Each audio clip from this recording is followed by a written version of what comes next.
Greetings, everyone. The Zimbabwean government says it is ready to welcome back home holders of the Zimbabwe exemption permit. This was said in Parliament when an opposition MP asked the Deputy Minister on the preparations for the Zimbabwean government to welcome back holders of the Zimbabwe exemption permit. In this channel, we might say that the Zimbabwean government, as we have discussed before, that it is not sincere. It cannot, and it cannot say it is ready to welcome people that are holders of ZEP to get back to Zimbabwe when it cannot cater for Zimbabweans that are in Zimbabwe to stop them from crossing to South Africa. So instead of trying to prepare for those that are likely to go back to Zimbabwe, holders of ZEP, they should, in actual fact, create conditions for those that are in Zimbabwe to stay in Zimbabwe, not to come to South Africa. So you cannot, honestly, you cannot say you are ready to welcome back your citizens that had gone to look for work because they are struggling to move to other visas.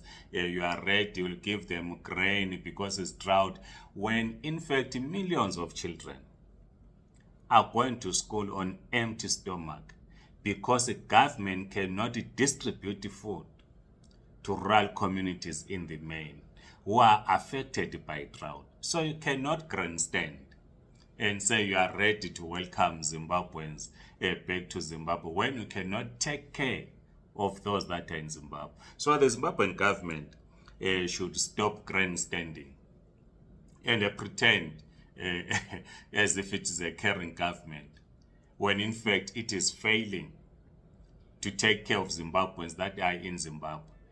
There's a report I saw during the weekend. I said, look, it might not be necessary to record a video, where it was said, where it gave actually statistics of people that crossed to South Africa from Zimbabwe in the month of August.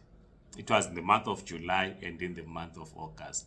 So you cannot, therefore, when you still have thousands of people that cross on a daily basis, when you increase the price of a passport, both in Zimbabwe and in South Africa, use the passport as a fundraising mechanism, because you know that it is on high demand as your citizens are living for greener pastures. Then you can stand and say, no, we are ready to welcome those of ZEP holders who might not be able to renew their permits. That is grandstanding. So government of Zimbabwe should stop that. Let's get into our questions and answers. We are now on question 4. As always, these questions are in written form. They are circulating in our social media platforms. So if you are in our social media platforms, WhatsApp, Facebook, Telegram, you are reading these questions. But if you are not, then this video is for you.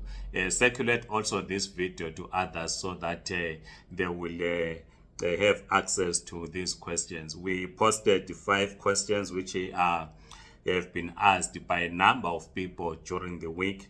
The first question says, I'm 30 years old. My father has a PR.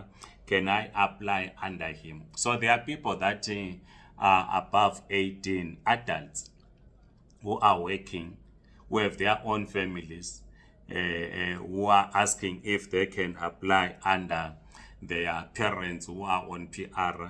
And the answer is no. You are an adult with your own family. You need to apply on your own. Your father can only include those of your siblings who are below 18 years old.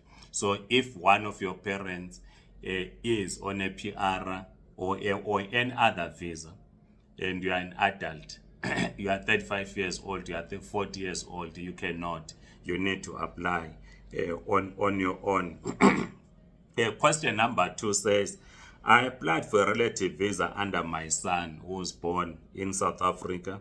His mother is South African, but we are divorced. Will I get a positive outcome? This one is a bit tricky because if the child is below 18, you cannot.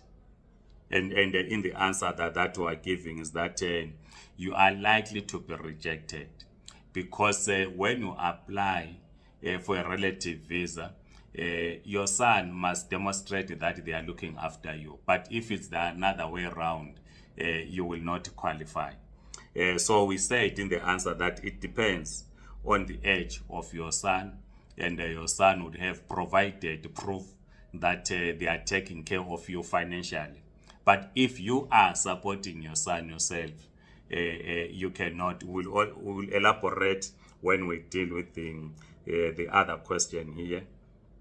And then question number 3 says, my asylum expired during COVID-19. I failed to renew online. What should I do?